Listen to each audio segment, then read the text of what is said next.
Welcome to Madlit Musings, the podcast where you get to eavesdrop on your favorite authors without getting caught. I've been stoked to have authors like Angela Hunt, Bill Myers, Nicole Deese, Tessa Afshar, comedian Bob Smiley, and more on the show, and this year I have another great lineup of storytellers and truthsayers.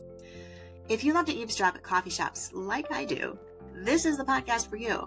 It's where we get real, we get tough, we laugh, and we might even cry. It's where we meet authors on a different level, where every story and podcast episode has its own heartbeat. So hang out with me today. I'm Jaime Wright, your host at Madlit Musings. This is your podcast for real chats with real authors about real life. Today's episode was brought to you by Baker Publishing Group, with Revell and Bethany House Publishing as divisions. We're super excited to be sponsored by Baker Publishing Group and to bring you their fabulous authors and their fabulous lineup for 2025. Be sure to check them out at bakerpublishinggroup.com and also check out their online bookstore at bakerbookhouse.com. Hi everyone, it's Jaime Wright here with Madlit Musings, and today I have with me Angela Carlisle, who's also a Bethany House writer, so we come from the same publishing house. Welcome, Angela. Thanks. Looking forward to this. Yes, it's good to have you here. We had you with your last release, which was your debut release called, let me see if I can remember, Secondary Target. You got it. I did. And this is the sequel that we're talking about. Yes. And this one's called Shadowed Witness. Yep. So pull it up here. You had a copy. Oh, yay! Isn't it great? Just came last week. I was going to say, when those copies come, isn't that the coolest? You get a box of them. That's really neat. So I always have to ask, when you get your book, do you feel the cover right away to see if it's like a matte finish or a glossy finish? Yeah, this is one of those kind of in between, like it's matte, but it's really soft. So, ooh, okay. Yeah. That's nice. That's really nice.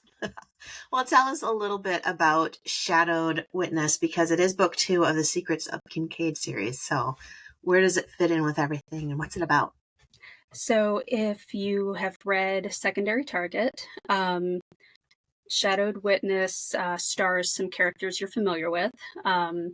Police officer Eric Thornton, who is now a detective. Fun, Okay. He got a promotion in between books. Good for him. Yes, and officially, not just a plot hole. Okay. And then Bryce's sister Allie, which a lot of people said was a fun character from book 1. She's one of my favorites. So they're the stars of the show. But Shadowed Witness starts out with Allie leaving her photography studio one night and witnessing a murder. Okay. Problem is, well, bigger problem than just the murder, is that the murderer catches her watching and chases her. She blacks out, and when she wakes up, everybody's gone. Murderer, victim.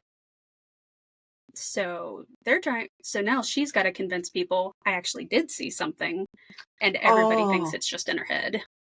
So it's like the murder that never happened, essentially, as far as everyone else is concerned. Yeah. And she's having health issues in the book, so, some of them are like, it's not a stretch, you could be having hallucinations too. Ooh, that sucks when people don't believe you. Right? Allie's not a fan of that. No, I bet not. So does she try and solve it herself then? Or how does what's the guy's name? I can't remember his name. Eric. How does Eric get involved with all of this?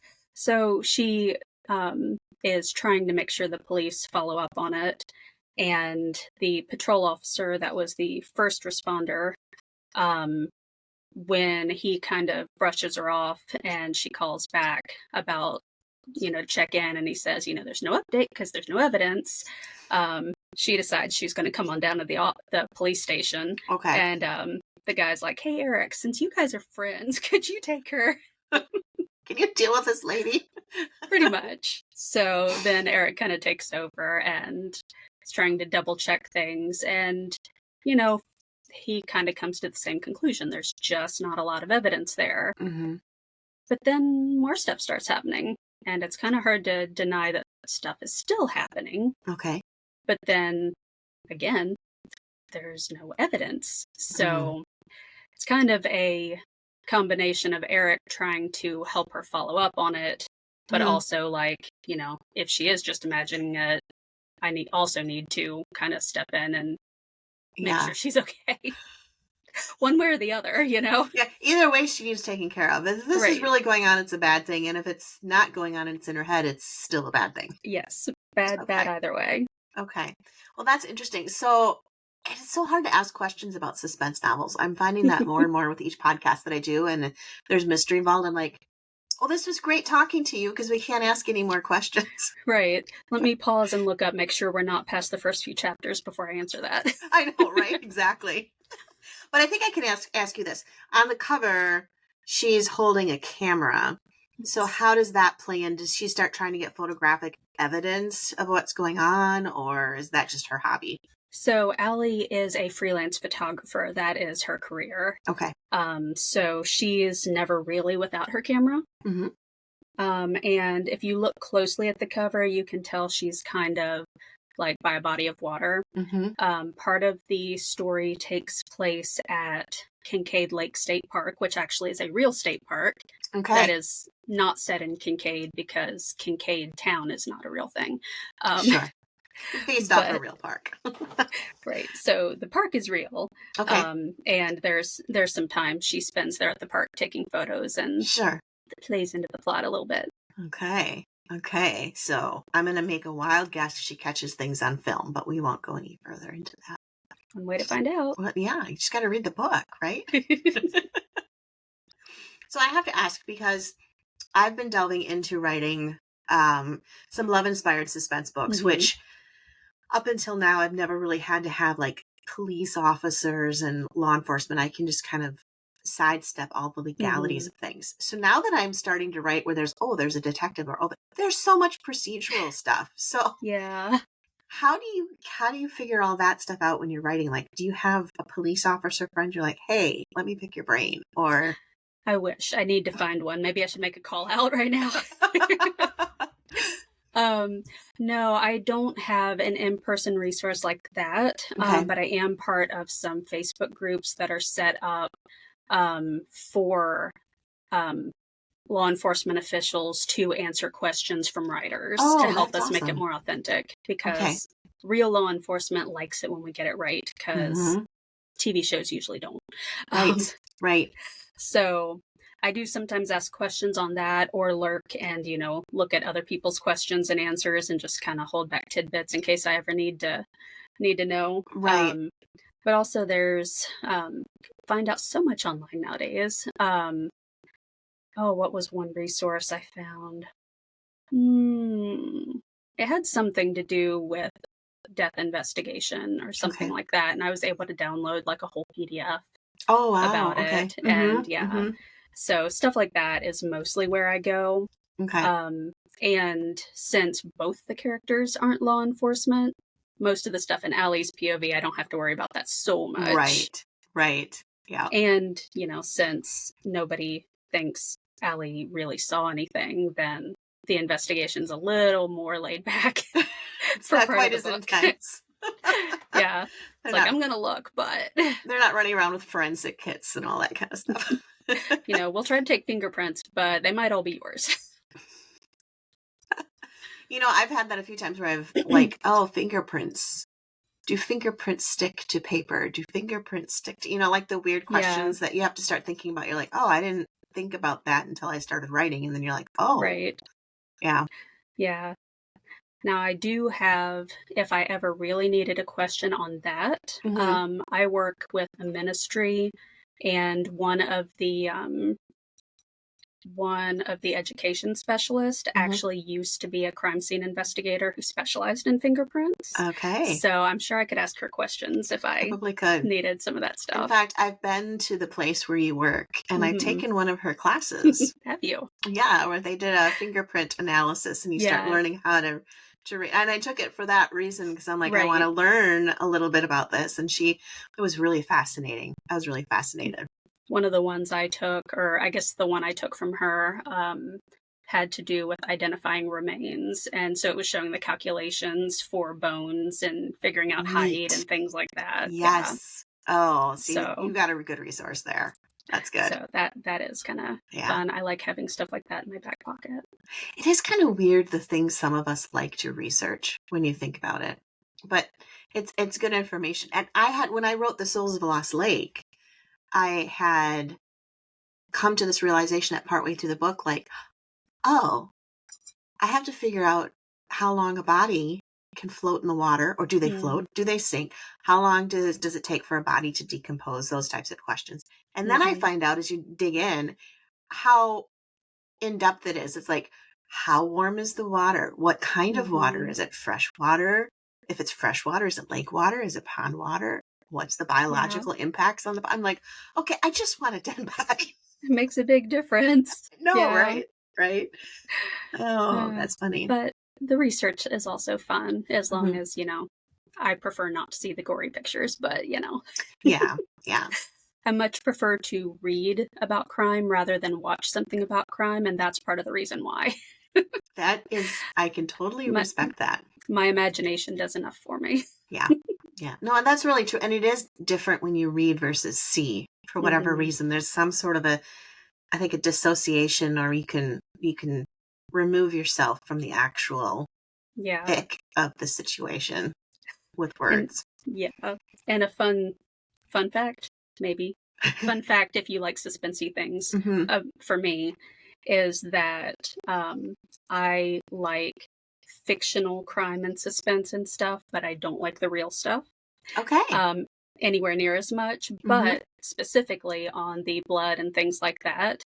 Like, if you come to me with a wound, I will be okay. I won't freak out. I will help you. Okay. But I don't want to see pictures, because I can't help you from a picture. So it's just gross. Oh, okay. And I don't want to see it on film, because, again, I can't help the character.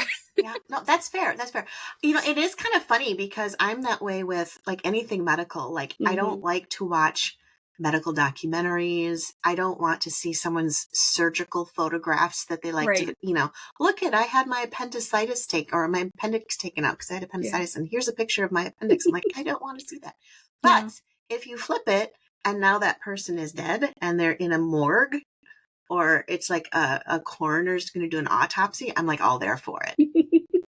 Yeah. It's an extra step of removal. I think so. It's like, well, they're gone now, so I can just disassociate. They're not alive. Well, we've definitely gone off the book. A little bit. But it was fun. It's fun. Okay, so you mentioned earlier, Kincaid is a fictional town. And I know I asked you this in our last chat with the first book, but for anybody who's not listened to it, tell us a little bit about the area of Kincaid, what it's based on, what part of the country it's in, and that sort of thing. Yeah, so Kincaid is in northern Kentucky in Pendleton County, and it is loosely based on the city of Falmouth. Okay. So I think in book 1, I describe it as like a sister town to Falmouth, but if you actually go there, there's not one. Don't go there looking for Kincaid. Yeah, originally I had actually set the book in Falmouth, but figured out too many people don't know how to say it. And they thought I was trying to make a joke that it's pronounced Foulmouth. Oh, my goodness. Okay. Which that's locals say that just to make fun. Sure. But we all know that's not how you actually say it. And then you can't really explain that on the page. So. No. Yeah. Not unless you make the joke yourself. So Right. So we made it Kincaid and just threw in a mention of Falmouth because I'm stubborn enough to still have it in there somewhere. Good for you. They deserve a shout out, I think. That's fair. It is easier working with a fictional town, though, also, because you don't have anybody from that town contacting you afterwards saying there is not a stop sign at 4th and 2nd Street. Right. Yeah, so you have a lot more leeway, but there's enough real setting that true locals can be like, oh, I know where that is. Yeah, which is kind of fun. So, it's fun to have kind of those shout outs to things that locals would know that the rest of the world, like me, wouldn't necessarily pick up on. Right. That's cool. And so then the park that you said is in this book, in Shadowed Witness, the park is based off of a real, is it like a nature reserve or just a park? It's a state park. Okay. So, I took some liberties, like when you go to the real park, there's this like really long drive in and all that. So made it seem a little easier to get in and out, that kind of thing.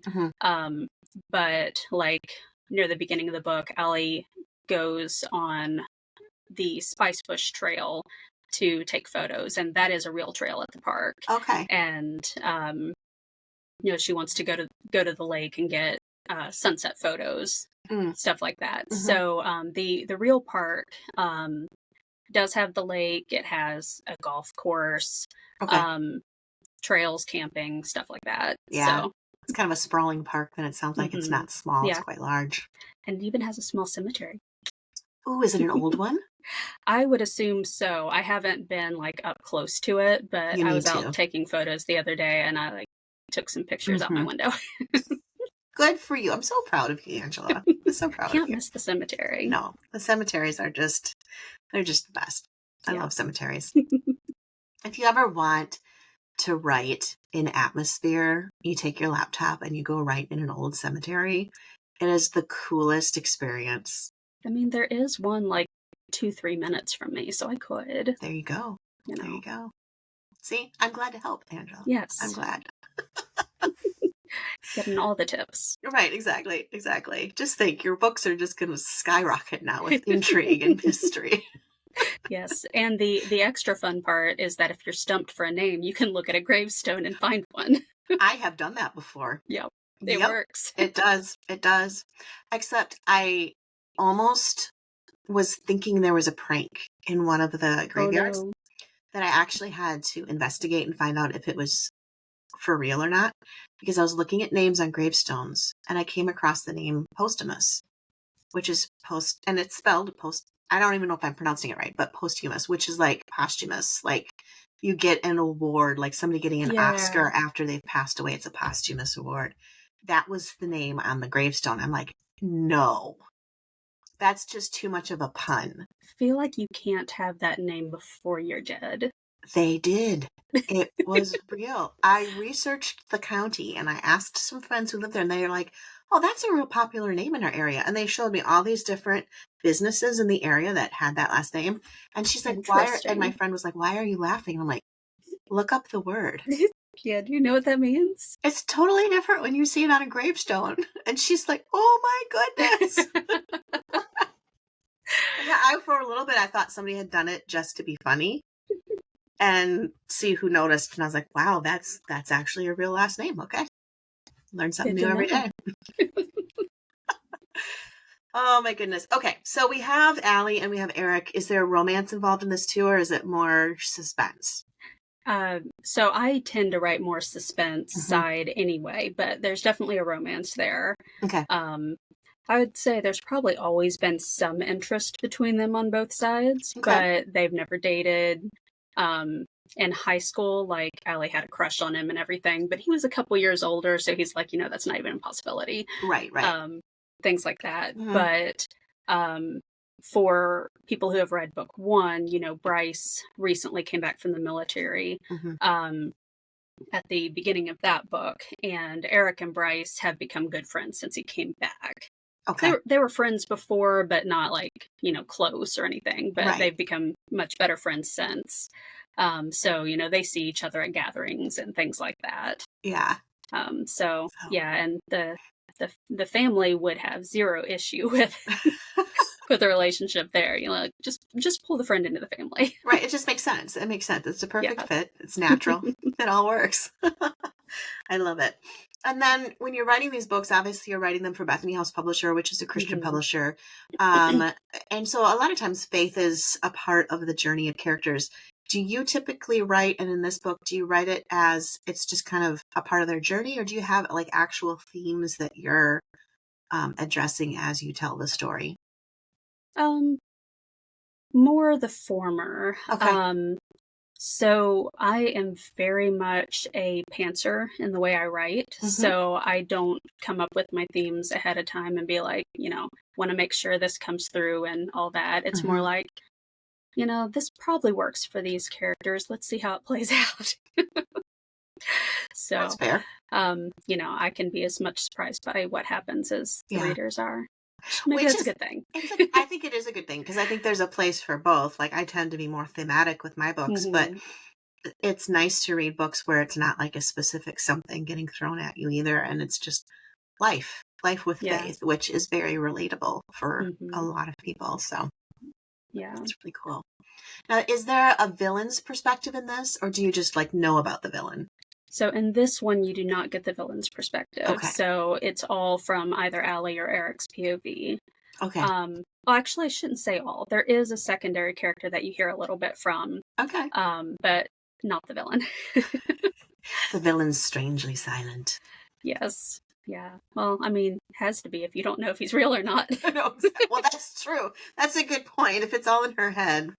If he's speaking, now we have a really big problem. Yes. Oh. Because he wouldn't just be speaking to her, he'd be speaking to me. So I might be the one hallucinating. I think all writers are already a little bit on the verge of hallucinating. I mean, you know. I mean, we talk about the voices that we listen to in our... My character spoke to me today. If I say that at my table at night, my husband looks at me and goes, "Do I need to get you help? You're talking to your characters now?" I'm like, "Yes, I am." Shouldn't you? Yeah. I mean, I kind of see mine as like a video as I'm writing it. So if I have writer's block, for me, it's not that the voices are quiet, it's that the video's off. And it's like, it's just not there. I don't know what's going on. That makes a lot of sense. I see things, I see things like a movie in my head. But then some days, that makes a lot of sense. Yeah, it's so like writer's block equals the power's out. Yeah, you can't stream the movie right now. Yeah. That's been happening more often than not lately, which is not a good thing. Yeah, not ideal. I get those long moments of, like, I call it brain fog, where I'm just like, it's not working for me. I can't do it. I understand that. Yeah. I think a lot of people probably do. Now, you said that Allie also had some undiagnosed health conditions in this. Does that kind of come to fruition too? Like, are we going to get to the end of the book and find out her health struggles and journey? Okay. Yeah, so you do eventually figure out what's going on there. But for most of the book, she does not know. And she's just got all these symptoms and she's had them and trying to find a diagnosis. Yeah. Thankfully for her, it comes a little faster than it happens for a lot of us in real life. She doesn't have to wait years. Right. But that's a real thing for a lot of people. I think a lot of people, readers specifically, are going to relate to that journey because that's an extremely frustrating journey when you don't know what's going on. Right. And starting out the book, she thinks she knows what it is and it's not good.